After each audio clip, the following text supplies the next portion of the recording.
Bapak bajigur i. Sesampean ora ngomong nek Bagong. Sesampean mung ngomong nek ana maling sing nggih Bang Dewi Banowati. Kula mlayu sifat kuping bareng ketemu wonge matane sak ndok ceplokan. Cecangkepe ambone ra Jawa-Jawa ning nganggo sandangan kasatriyan. Lah iya. Bagong. Lah terus tak dongake ana bledhek nyambero ndasmu.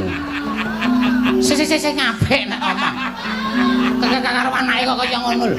Aku nggagas kowe iki suwe-suwe.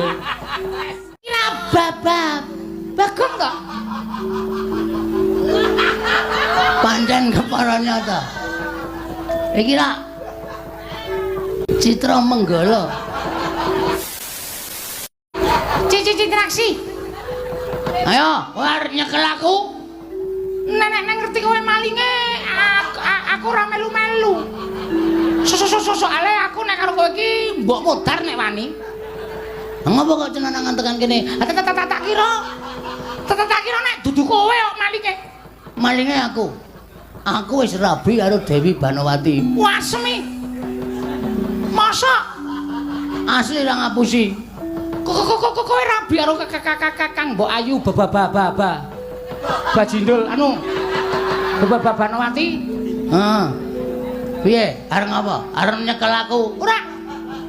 Nek ora ngopo nang kene? Nek kowe niat tenan ya wis ora dadi masalah.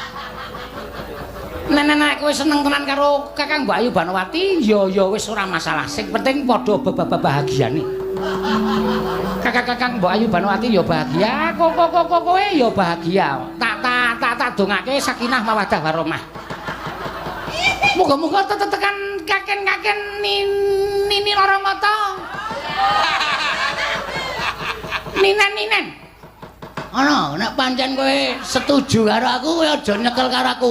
Pepenake aku tak bali wae, Bagong.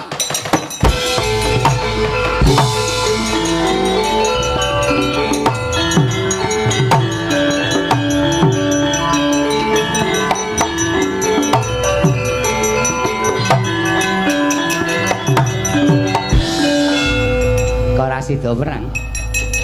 Jebule.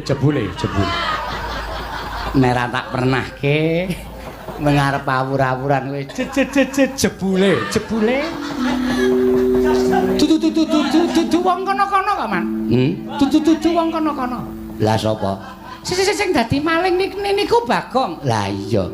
Lah ya aku ngomong nek Bagong to. Sampeyan ora ngomong nek Bagong. Sampeyan ngomong nek ana